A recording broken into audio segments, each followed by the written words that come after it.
Flashpoint is king of the hill, but the hill moves. That's it. That's the video. Thanks for watching.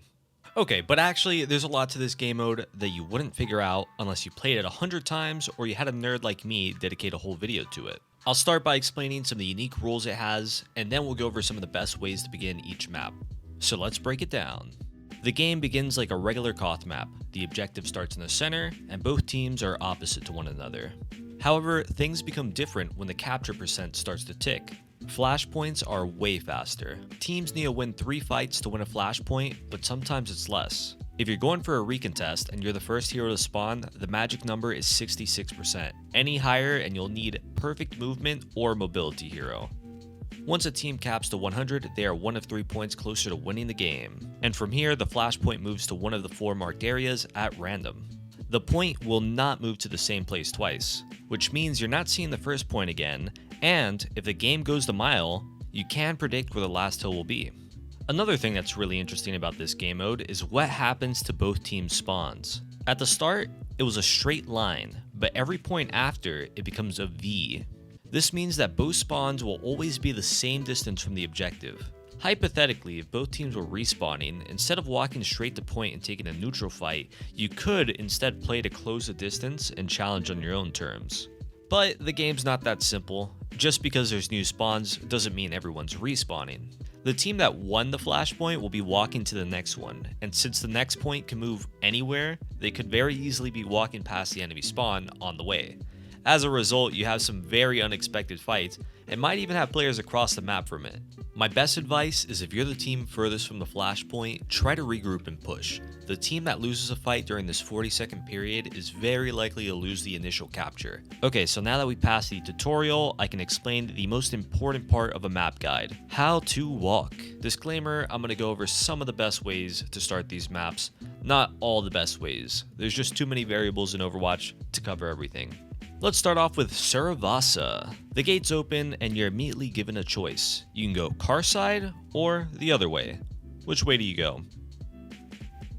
The answer is car side. Regardless of which side you spawn on, transportation will get you to the point faster. From here, you'll see this big enter sign. Make sure to enter. If you're the tank, you'll want to fight for this space. Using this pillar for cover is very good because it makes healing safer for your supports, gives you point advantage, and isolates the enemy tank if they try to push you. If you're the support, playing this room is good. You can heal the tank and peek for damage. So rolling back, what's this alternate path for?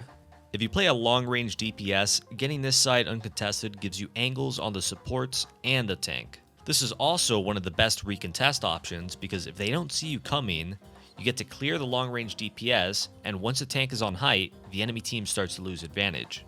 The cover is bad for the enemy, and if you're a support, you can once again safely heal and peek for damage.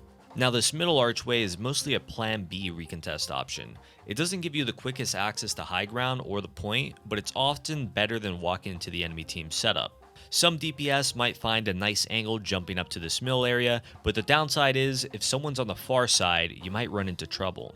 The next option I want to cover is the right side. If you're playing a flanker or a high mobility comp, this right side route is the best option for getting to those squishy heroes at the start of the game. For other comps, I would say this is normally a plan B recontest option. Unlike the enter room, it's not a fast way to point, and the angle for healing and damage is bad. You're basically banking on the enemy tank feeding or your DPS making a play.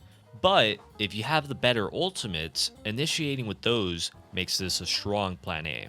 So now if you're on defense, you'll want to make it difficult for the enemy team to get through any of these 4 chokes. The best ways to do that is figure out where they're coming from and set up for it. As most tanks, starting in the enemy enter room is a very strong default because you can guess where they're going while also chipping away at their resources. If you're a damage hero, you can start by poking from their main. It gives you good scouting and damage. If you're a support and you know where the enemy team is, you'll probably want to be on the opposite side of the point. That just about wraps up First Point Suravasa, so now let's do New Junk City. The gates open and once again you're given a choice. You can go tire side or roadside. Both have their advantages, but we'll start with roadside. If you follow the road, you should see this big open sign, so head on in, they should be open. From here, if you're the tank, you'll want to fight for control of this podium. In most cases, playing the side further from point is ideal, for reasons I'll explain later. If there's an enemy in this pillar room, you'll need them out. If you can't make that happen, then this is where you'll be forced to play closer to point. So what do the supports do in all this? One side of this pillar provides a very safe heal angle with the added benefit of being able to peek the enemy blue room when desired. The other side gives you a very limited sight on the tank. If your tank moves the point, it's because he's either getting out-angled or he's just bad. In either case, you're going to want to rotate around the arena to get better sight lines. Lastly, the damage heroes. If you're a good duelist, this big pillar room is the best option.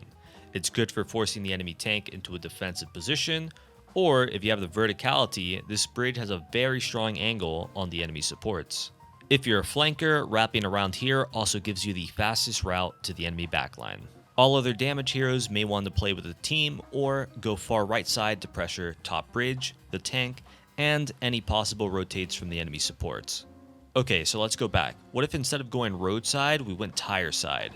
It's actually not a bad choice. If you go all the way to this right side mega room, you're less likely to get flanked, you have more angles on point, and the only real downside is it's a slightly longer walk to the enemy.